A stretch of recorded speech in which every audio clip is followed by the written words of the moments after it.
Ini menarik banget ya teman-teman ya. Tonton sampai habis ini ya. Kita kupas semua tentang kontraktor nih ya kan. Bisa diceritakan tentang latar belakang sebagai kontraktor properti ini Pak? Saya kebetulan di dunia properti ini sejak 2006. Jadi kebetulan awalnya saya bekerja di developer. Setelah lama kita di developer, kemudian kita juga sudah paham ilmunya gitu ya. Kita juga bikin developer sendiri. Ada dua divisi, ada developer, ada kontraktor. Ada kontraktor. Kalau saya memang lebih fokusnya ke kontraktor. Oke, sebenarnya apa sih Pak peran kontraktor dalam properti Pak? Menurut saya peran kontraktor dalam properti itu cukup penting ya. Di dunia kontraktor sama klien itu kadang-kadang kalau kontraktornya itu tidak tegas di awal, kadang-kadang dipermainkan sama klien. Cuma pengen tahu harga, Ngetes gitu pengen ya. dapat gambar gitu. Akhirnya totonya setelah udah dapat rincian biaya, dia bangunnya ke orang lain. Ada yang kayak gitu. Ada ya Pak ya? Ada banyak.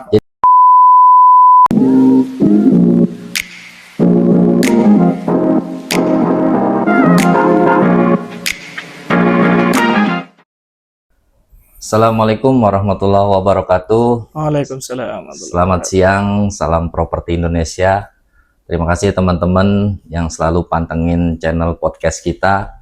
Dan alhamdulillah hari ini kita telah kedatangan tamu yang kebetulan berprofesi sebagai kontraktor ya Pak ya. Betul. Nah, ini dengan Pak Asep Zulkarnain ya Pak ya. Ya. Betul. Dan ini menarik banget teman-teman buat kita kupas sebagai bahan inspirasi kita ataupun referensi. Jadi buat teman-teman yang nanti ingin mungkin mau renovasi atau butuh untuk kontraktor seperti itu. Gimana Pak kabarnya Pak? Alhamdulillah sehat. Alhamdulillah sehat Pak ya. Sehat. Mas Tafon gimana kabarnya? Alhamdulillah sehat Pak. Sehat juga. Iya. Alhamdulillah. Alhamdulillah nih Pak ya bisa meluangkan waktu ya Pak ya. Alhamdulillah. Untuk kita podcast di sini ya. Mungkin langsung aja Pak ya. Bisa diceritakan tentang latar belakang sebagai kontraktor properti ini Pak? Iya. Sebelumnya perkenalkan nama saya Asep Zulkarnain ya. Namanya nama yang banyak orang pakai. Orang pakai betul. Asep ya nama Sunda. Gampang diingat Pak. Iya.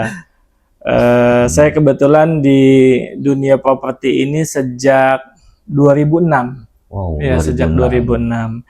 Jadi kebetulan awalnya saya bekerja di developer.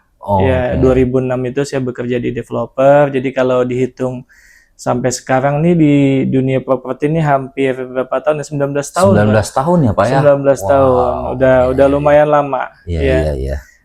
Dari yang tadinya nol ya, nggak tahu apa-apa gitu ya. Ya alhamdulillah sampai akhirnya kita tahu dari A sampai Z. Iya. Ya, jadi awalnya di developer yang namanya Orchid Realty waktu itu. Oh, itu awal ya Pak ya? Awalnya, waktu itu Orchid itu mengembangkan beberapa perumahan yang ada di sekitar Beji. Waktu itu ya unitnya sih jumlahnya udah ada ratusan. Ratusan ya Pak Sudah ya? ada ratusan unit. Ya, cuma yang namanya kita bekerja kan beda gitu dengan kita berusaha sendiri. Betul. Kalau kita bekerja, kita harus menyesuaikan jam kerja. Kemudian juga kita harus ngikut apa kata bos, ya kan? Iya, betul Pak. Akhirnya waktu itu setelah lama kita di developer, kemudian kita juga sudah paham ilmunya gitu ya. Kita juga bikin developer sendiri. Bikin developer sendiri. Dan kita buatnya ada dua divisi, ada developer, ada kontraktor. Ada kontraktor. Nah, cuma kalau saya memang lebih fokusnya ke kontraktor. Berarti sejak kapan nih Pak memulai profesi sebagai kontraktor nih Pak? Kontraktor itu dari 2015. 2015, hampir 10 tahun. 10 tahun ya Pak ya? 10 tahun. Iya. Alhamdulillah. Alhamdulillah Pak ya. Nah, boleh tahu nih Pak ya, sebagai kontraktor pastikan ada proyek pertama yang paling berkesan, kira-kira apa nih Pak? Iya. Ya mungkin kita perlu perjelas dulu ya. Ya namanya kontraktor ini dia kan bukan yang mengontrak ya. Beda ya Pak. Kontraktor apa kontrak? Ada juga yang sering bilang, oh saya kontraktor, ternyata dia yang ngontrak. Jadi kontraktor itu dia yang membangun sesuatu hal sesuai dengan keinginan klien. Oke. Iya. Jadi kontraktor seperti itu. Nah, Mm-mm. kebetulan saya memulai dari 2015. Dari 2015 berbekal pengalaman saya waktu itu bekerja di developer. Iya. Ya, berbekal kerja developer, kemudian sering kita berinteraksi gitu. Akhirnya ya bismillah lah kita memberanikan diri untuk kita sebagai kontraktor. Memulai gitu ya. bisnis di situ ya Pak Ya, ya. karena Oh. kita juga sudah paham ilmunya. Ya. Karena memang di dunia kontraktor ini kita harus paham ilmunya gitu. Nggak bisa kita nggak paham ilmunya, kemudian kita langsung mulai aja Asal nekat gitu, lah, Pak, asal ya, nekat ya. gitu. Bisa-bisa nanti bangunan Jeblos. orang roboh gitu. Iya, iya, iya. Kalau kita yang rugi masih mending. Masih mending ya Nah, Pak ya. masih mending. Tapi kalau kita membahayakan orang lain gitu, itu yang lebih parah. Resiko gitu. beratnya itu Pak Betul. ya. Maka itu kita harus ada ilmunya dulu gitu.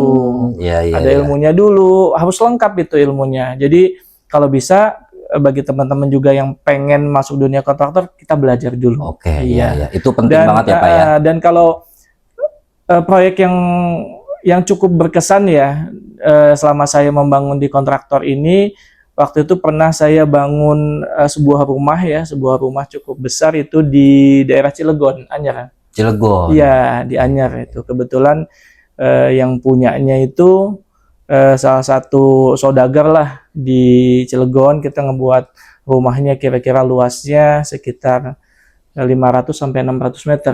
Iya, besar banget iya. ya Pak ya. Kebetulan dia halamannya tuh tanahnya dia buat rumah itu ada 1 hektar. Wow. Iya, jadi ada rumahnya 500 meter, 600 meter ya, rumahnya Iya, cukup iya. besar gitu. Kadang kita tanya, mau buat apa nih Pak Haji gitu. Wah. Ya kalau ada teman-teman saya datang, kita bisa kumpul-kumpul. Jadi selain rumah, ada juga buat tempat parkir mobilnya khusus gitu. Iya, iya, Ada iya, tempat saung-saung buat Aula iya, gitu ya, buat Pak ya. dia nerima tamu iya, iya, gitu. iya, iya, iya. Iya, iya. Ya di itu di Anyer itu saya pernah buat, itu yang paling cukup berkesan. Berkesan itu ya Pak ya.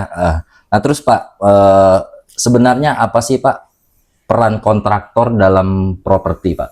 Ya, kalau menurut saya peran kontraktor dalam properti itu cukup penting ya. Cukup penting karena kontraktor itu adalah dia yang membangun ya. Oke. Kalau developer kan dia mengembangkan. Mengembang. Iya, Oke. mengembangkan. Jadi misalkan ada tanah, kemudian dari developer itu kemudian dihitung sama dia, oh dari tanah ini bisa dapat berapa unit nih. Ya. Oh, oke. Nah, dari dapat berapa unit kemudian setelah itu pasti kan dibuat set plan kan. Yes. Ada jalan, kemudian ada rumahnya juga gitu. Dan yang mengerjakan jalan juga biasanya kontraktor yang mengerjakan. Iya, Ya, kontraktor sarana prasarana biasanya, kontraktor sarpras gitu, baik dia jalan, baik dia saluran gitu. Ada juga kontraktor yang biasanya cuma cut and fill. Ada juga. Oh, Iya, jadi nggak ngambil keseluruhan ya Pak ya? Ada juga memang kalau di developer kita ada kontraktor khusus cut and fill ada gitu kan. Ada juga kontraktor yang untuk sarpas gitu, terkait dia bikin jalan gitu kan, kemudian bikin saluran. Kan itu bikin jalan, bikin saluran kan nggak sembarangan juga gitu. Harus dihitung kemiringannya seperti apa, bentuknya seperti apa, speknya kayak gimana, itu yang paling penting. Oh, gitu ya Pak Ya, jadi kontraktor itu menurut saya salah satu bagian penting dalam paling properti. penting ya Pak ya, Iya. berdampingan ya Pak ya, Betul. antara ngedevelop sama kontraktor gitu ya Pak ya. Iya, iya, iya. Terus Pak, ini menarik banget ya teman-teman ya, tonton sampai habis ini ya, kita kupas semua tentang kontraktor nih ya kan. Kebetulan memang Pak Asep ini udah cukup lama ya Pak ya di bidang kontraktor lama, ya Pak ya. Dibilang lama sih enggak juga. Pengalamannya udah banyak. Cuma ada. Ya. Mudah-mudahan ada yang bisa dibagi. Nah, terus Pak, bagaimana sih alur kerja kontraktor dari nol sampai serah terima kunci nih Pak? Ya, kalau saya sih memang sebelumnya saya kontraktornya di bagian perumahan ya saya. Di bagian rumah, kemudian masjid, kemudian yang sering saya kerjakan pesantren, rumah, masjid. Itu yang sering saya kerjakan. Nah, biasanya alur Oh. kontraktor itu pastinya awalan itu ketika kita bertemu dengan klien. Ya. Ketika kita bertemu dengan klien, kita ngobrol. Biasanya klien tuh sudah ada gambaran ketika dia ingin membangun. Saya tuh pengen seperti apa sih gitu. Atau kalau misalkan dia belum ada gambaran, biasanya kita gali gitu, Pak. Kira-kira kebutuhannya seperti apa nih? Dia pasti udah kebayang kalau orang mau bangun. Nah, ketika kita ngobrol gitu ya, kita tahu tuh keinginan dia seperti apa gitu ya, baru nanti kita bisa terjemahkan gitu ya ke dalam gambar. Tapi sebelum itu kita kasih tahu, Pak, kalau mau ngebangun di kita nanti seperti ini loh Pak gitu. Awalannya kita bisa ketemu, kemudian kita bisa buat MOU gitu kan. Nanti seperti apa? Karena kadang begini, di dunia kontraktor sama klien itu kadang-kadang kalau kontraktornya itu tidak tegas di awal, kadang-kadang dipermainkan sama klien. Oh, ada Iya, juga ya, ada Pak ya? juga. Klien tuh cuma pengen tahu harga, Ngetes gitu pengen ya. dapat gambar Oh. gitu. Akhirnya totonya setelah udah dapat rincian biaya, dia bangunnya ke orang lain. Ada yang kayak alah. gitu. Ada ya Pak ya? Ada banyak. Jadi secara nggak langsung kita cuma dimanfaatin dari segi RAB sama desain Pak? Bisa jadi begitu. gitu Makanya ya. kita harus jelas tuh di awal, Pak, Bapak kira-kira mau sampai mana gitu. Ada juga, oh saya cuma mau sampai desain aja sama RAB, oke berarti sampai situ aja Oke. gitu. Dan kalau sampai situ nanti biayanya seperti ini gitu.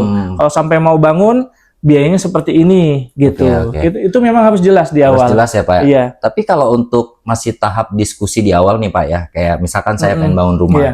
kita kan hanya pertemuan, Iya. kita diskusi lah gitu. Itu udah kena biaya atau belum? Kalau itu free biasanya. Free ya Pak ya? Kalau itu free. Ketika kita diskusi ngobrol-ngobrol gitu, tapi ketika sudah menyangkut, oh ya saya minta denahnya dong gitu kan. Oh. Kita minta denahnya, kita minta desainnya seperti apa, apalagi udah minta RAB-nya RAB. gitu, otomatis itu Udah kena cas. udah kita harusnya sudah kontrak. Oh, jadi udah itu bisa dilampirkan RAB itu ketika tanda tangan kontrak Betul, gitu Pak ya. betul. Secara Iya. globalnya paling Betul. hanya sisi luarnya aja Iya. gitu Pak ya. Iya, kadang bebas sih sebenarnya kan, klien tuh kan dia punya kebebasan untuk memilih siapa kontraktornya Oke. gitu. Tapi harusnya klien juga menghargai apa Iya. yang sudah dilakukan nih. Dikerjakan Iya, ya Pak ya. gitu. Betul, Jangan betul. sampai cuma buat perbandingan aja nih Iya, gitu. iya sih, betul. Iya, Pak. jadi setelah sudah desain, sudah RAB, biasanya kita ngebuat perjanjian tuh, kesepakatan. Kesepakatan kesepakatan. seperti apa sih, speknya seperti apa, gambarnya seperti apa, itu lengkap rinci gitu ya. Tertuang semua ya Pak ya. Tertuang semua. Setelah itu baru kita pembangunan, ya. Oke, Dan kita kalau pembangunan juga terkait dengan pembayarannya itu adalah sesuai progres. Iya. Jadi jangan sampai untuk yang teman-teman yang lain ya, jangan sampai tergoda oleh kontraktor yang dia memberikan harganya murah. Oke. Karena sekarang kontraktor tuh untungnya nggak banyak sebenarnya. Itu cuma sekitar antara 5-15% itu udah paling banyak. Per unit ya Pak ya. Iya, dari sebuah project 5-15% untungnya, nggak banyak. Jadi kadang-kadang kalau misalkan ada kontraktor yang dia memberikan harganya rendah banget, itu patut dicurigain. Oh gitu. alah. Yang pertama dia mainin bahan, yang kedua proyeknya pasti nggak selesai. Gitu, ditinggal nanti sama dia. Iya. Gitu, udah dapat duit nih, gitu kan. Dia kadang-kadang kalau yang kontraktor tuh ada yang bandelnya juga banyak. Banyak ya Pak Banyak, ya. banyak. Iya. Dia udah dapat duit, gini-gini kabur dia. Iya. Gitu. Ada juga sih Pak ya, bangunan yang udah dibayar tadi ya, contoh kayak gitu, ternyata baru progres 50% ditinggal. Betul, Gitu, banyak Pak. Banyak yang juga ya kayak Pak gitu, ya. banyak. Jadi memang betul harus hati-hati, Iya. harus tahu ya portfolio atau profil si kontraktor ya Pak ya. Betul, dan juga harus jelas juga nih kontraktor nih ya tempatnya di mana, dia punya rumah di mana, Iya, gitu iya, kan. Jadi kalau misalkan dia tahu kan, oh ya nih rumahnya di sini, tinggal datengin aja. Datengin ya, gitu. secara data pribadi ya Pak ya. Iya, Iya, seperti iya. itu. Oke. Nah terus Pak, apa sih keuntungan klien Pak nih apabila memakai jasa kontraktor? Keuntungan klien pasti ada banyak tuh, Mas. Oke. Gitu. Yang pertama, klien tuh dia punya dia bisa menerima rumah dalam kondisi yang bagus. Ya. Keuntungan dengan kontraktor karena kita nggak semua orang itu paham dengan dunia konstruksi. Ya. Apa kondisi yang bagus itu baik dia dari segi struktur, baik dia dari segi desain, ya, baik dari dia segi speknya, gitu ya. Karena ketika orang awam ngebangun nih, misalkan harusnya pakainya besinya besi 16. Iya. Ternyata dia orang awam nih, ya udahlah pakai besi 8 aja, kira-kira gimana? Wah iya benar. Bisa Untuk kualitas bangunannya betul. ya Pak ya. Dan juga terkait kita ngatur orang nih ya, ngatur tukang, ngatur orang itu nggak semudah dibayangkan gitu. Apalagi kalau rumahnya udah rumah besar gitu. Iya. Rumah besar itu ngatur orang tuh kita kita harus paham secara aspek keseluruhannya gitu. Gitu bagaimana kita ngatur strukturnya Iya. gitu kan. Kemudian bagaimana kita ngatur arsitekturalnya seperti itu. Jadi kalau klien berhubungan dengan kontraktor, dia punya kejelasan, itu yang paling penting. Yang paling penting ya, iya, Pak ya. punya kejelasan yang pertama, kejelasan biayanya berapa. Ya, Kemudian kejelasan waktu penyelesaiannya gimana. Kemudian ketiga, kejelasan bentuknya sama speknya ini seperti apa. oke. Gitu. Jadi udah konkret lah ya, Pak ya. Betul, karena sudah tertuang itu. Tertuang semua di sudah perjanjian tertuang itu ya, Pak ya. Iya, tapi yang paling penting adalah kita harus memilih kontraktor yang amanah dan kredibel. Itu yang paling penting. Itu yang paling Iya. harus di-note ya, Pak ya. Betul, Jangan harus. sampai kita udah berangan-angan gitu dengan angka yang udah mungkin kita kumpulin, Pak, tiba-tiba kejebak sama kontraktor Iya. yang nakal nih, Pak ya. Betul. Masya Iya, Allah kontraktor nakal dan kontraktor yang nggak tanggung jawab. ya. Iya. Iya. Berarti sebenarnya sama aja sih resikonya, Pak ya. Bisa juga kontraktor yang nakal, bisa juga klien yang nakal ya, Pak ya. Bisa jadi. Tapi rata-rata klien yang nakal tuh dibanding kontraktor yang nakal lebih banyak kontraktor yang nakal. Oh. Ya, ini saya kontraktor, tapi saya bilang begitu ya. Ya, umumnya ya, Iya. Pak ya. Iya, Gitu. iya. Ya, semakin menarik nih teman-teman pembahasan kita. Semakin lama kita ngobrol, semakin dapat inspirasi juga nih ya kan. Ya, ini Pak, mau tanya nih Pak ya. Kadang kita dengar Pak ya, dalam pembangunan itu ada istilah borongan sama harian tuh Pak. Nah itu kalau dibandingkan lebih baik yang mana tuh Pak? Iya. Kalau menurut saya nih ya, borongan harian itu adalah ketika kita mengelola tukang. Ya, tukang tuh ada yang kerjanya harian, ada yang kerjanya borongan. Tetapi kalau klien sudah memutuskan rumah itu dibangun sama kontraktor, ya kontraktor nanti yang memutuskan gitu. Jadi sudah menyerahkan gitu. Terserah nanti kontraktor mau pakai sistem borongan ke tukang atau mau sistemnya harian ke tukangnya itu. Nah, yang namanya kontraktor dia pasti sudah punya sistemnya sendiri. Punya sistem ya. Berarti si klien ini udah menyerahkan sepenuhnya ya Pak ya. Betul gitu. Mulai dari pengelolaan bahan bangunan dan pengelolaan tukang gitu, itu semuanya sudah diserahkan ke kontraktor. Tapi kalau kita gitu, saya sebagai kontraktor biasanya ada yang diborongin, ada yang diharianin kerjaan itu. Kerjaan ya Pak ya. Iya, ada yang misalkan plafon nih, kalau saya plafon biasanya diborongin. Untuk plafon. Tapi kalau kerjaan-kerjaan arsitektural yang membutuhkan ketelitian, biasanya saya harian. Karena kita sudah punya tukang-tukang khusus, tukang listrik sendiri, tukang plafon sendiri, tukang pasang keramik sendiri, gitu. Jadi nggak satu tukang dia mengerjakan semua hal, enggak, gitu. Kalau kayak gitu biasanya dia nggak spesifik, gitu, nggak ada yang ahlinya. Nggak detail ya Pak ya. Nggak detail, gitu. Nanti bicaranya ke kualitas ya Pak ya. Betul. Ke konsumen ya, kepuasan konsumen itu ya Pak ya. Betul. Ya kalau kita kualitas itu biasanya kita sesuaikan dengan budget yang dia punya. Ya kan nggak mungkin rumah di Depok nih kita bandingin sama rumah di Pik. Oh iya, jauh banget. Jauh banget gitu. Borongannya juga beda gitu. Biasanya rumah di Depok itu paling cuma 5 juta, tapi ketika rumah di Pik sampai 15 juta per meter. Per meter ya Pak ya. Wow. Iya. Secara kualitas juga beda ya Pak ya. Pasti beda. Nah, terus Pak, resiko dan masalah di lapangan nih Pak yang sering terjadi gitu. Yang namanya resiko dan persoalan itu pastinya ada. Pasti ada ya. Kita nggak bisa nutup mata, nggak ada, semuanya tuh lancar-lancar gitu. Aman gitu ya Pak ya. Kalau gitu pengen banget ya. Gitu. Tapi yang namanya di lapangan ada aja gitu ya. Ya misalkan terkait yang pertama dengan kondisi lapangannya sendiri gitu. Misalkan tanahnya ini seperti apa nih? Kadang kita menerima tanah bentuknya tanah urugan. Apa nih treatmentnya yang bisa kita lakukan terkait dengan tanah itu? Beda gitu. Dan kemudian juga yang sering kita ada kadang-kadang masalah dengan lingkungan. Iya, ya. Ada preman kadang-kadang gitu kan. Ada tetangga yang mohon maaf rada rese misalkan seperti itu. Karena kebisingan dan lain-lain ya Pak ya. Kemudian dia ngelaporin lah inilah itulah gitu. Ada yang seperti itu. Dan juga yang kadang-kadang sering terjadi itu antara tukang tuh. Iya, mungkin dia ada yang kesinggung atau ada yang clash gitu. Nah, itu kita yang harus berusaha untuk mendamaikan. Kita ngatur. Dan yang paling penting dalam kerja itu kadang-kadang persoalan yang bisa terjadi itu karena ada kelalaian kerja, bisa jadi dia juga mengabaikan keselamatan. Itu yang paling benar-benar saya hindari. Dari safety-nya Pak ya. Safety-nya itu yang Penting paling banget penting. itu ya Pak ya. Iya, saya juga udah Betul, sampaikan ke tukang biasanya. Jangan dikerjakan kerjaan itu yang maksa gitu. Contohnya nih misalkan ngangkat dia bisa nih tapi dia maksa. Saya biasanya nggak ngebolehin. Gitu. Daripada bahaya gitu dibandingkan dia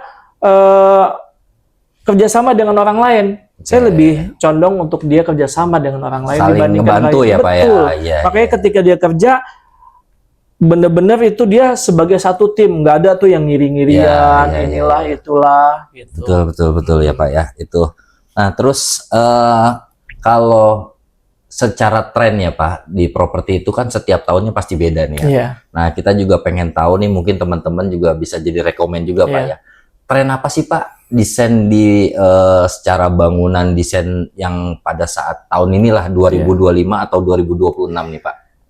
Kalau tren yang belakangan ini sih, kalau tren perumahan ya, kalau tren perumahan tuh sekarang ini cenderung udah ke klasik ya, klasik modern tapi. Oh klasik ya? Iya, cenderung klasik, tapi klasiknya bukan klasik ke Eropa Romawi gitu, yang ribet begitu, enggak, ini klasiknya cenderung klasik modern. Hanya main profil aja Pak ya?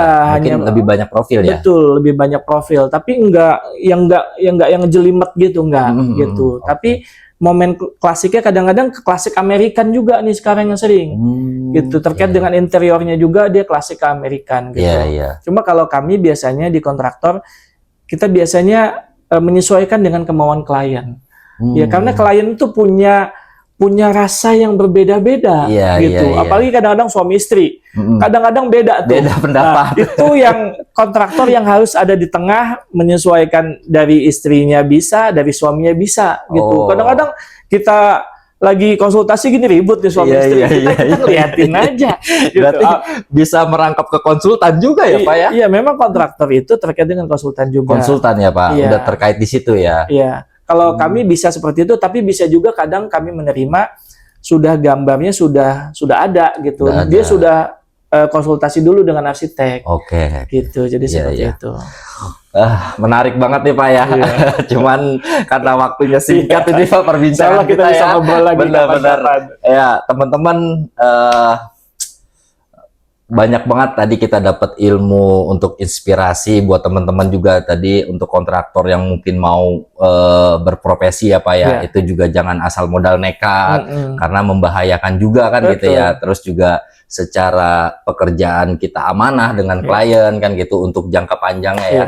Dan terus juga teman-teman mungkin ada sebagian teman-teman yang nonton video ini ada keinginan untuk renovasi rumah atau bangun rumah ya Pak ya, mungkin bisa langsung hubungin kontak marketing kita nanti di bawah ini, kontak admin kita. Karena di Cakra ini memang kita selain developer ya di bidang penjualan bisnis, kita juga ada kontraktor, ada desain interior. Jadi teman-teman semua dalam bidang properti di Cakra ini kita ada gitu ya Pak ya. Iya, insya Allah. Mudah-mudahan podcast singkat kita ini bermanfaat Pak ya. Tentunya Pak ya. Mudah-mudahan. Mungkin kita tutup aja Pak Asep ya. Pak. Terima kasih atas inspirasinya Pak dari saya Ivan dan dari Pak Asep. Ya, salam properti Indonesia. Assalamualaikum warahmatullahi wabarakatuh.